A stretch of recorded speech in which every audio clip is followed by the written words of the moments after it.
Welcome back, YouTube. Thank you for tuning in. As always, I appreciate that. And today, let's talk about Suzerain. And that is a political simulator in a choose-your-own-adventure style of gameplay.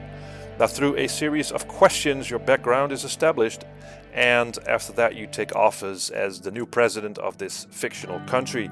And this country is basically in turmoil. It has all the problems you can think of that a country can have. It has internal problems, external problems with different countries. There are rival factions.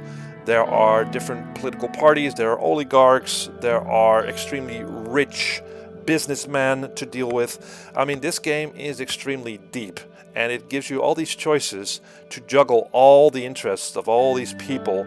And the idea is to get the country together again in one way or another. So, for instance, there are a lot of different choices to be made.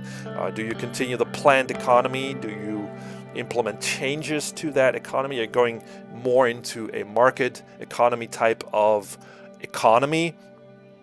Do you invest in certain projects?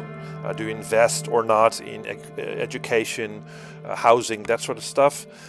And all these different policies that you can put into place.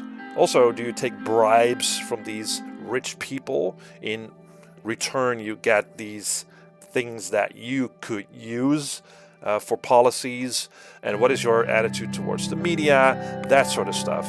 So, are you going more on this democratic route of changes, or are you more going to stay with the old politics and more of a dictatorship type of government? And it's all this stuff you need to juggle. And the best thing about this game, and it's so well written, there is so much going on. All these characters, they have their own avatar. At the beginning of the game, you can make your own avatar as well, the way you look. But every character in this game has its own background, personality. It really comes out in the writing.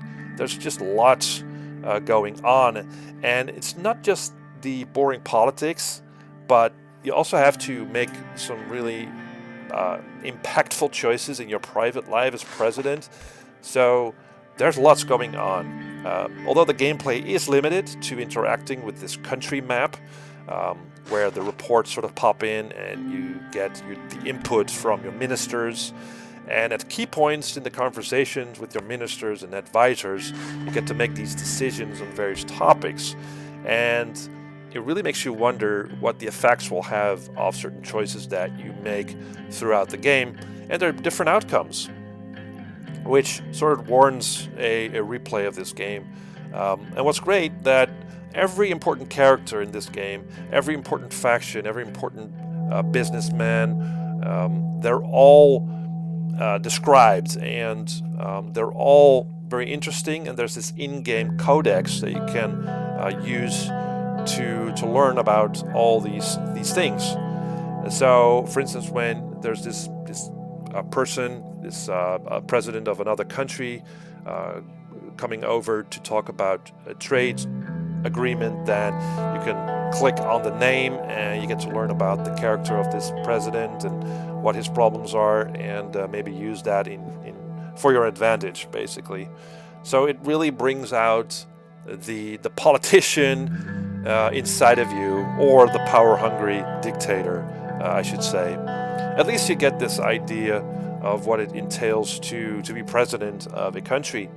And of course, in my first playthrough, I completely failed. I wanted to really take the high route and implement all these changes to the economy.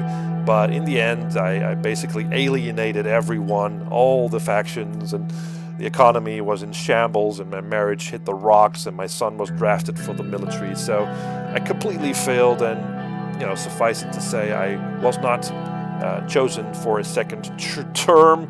So at least you get a sense of what a leader of a country has to deal with. So a new appreciation of that job, and it's definitely a stressful thing to deal with.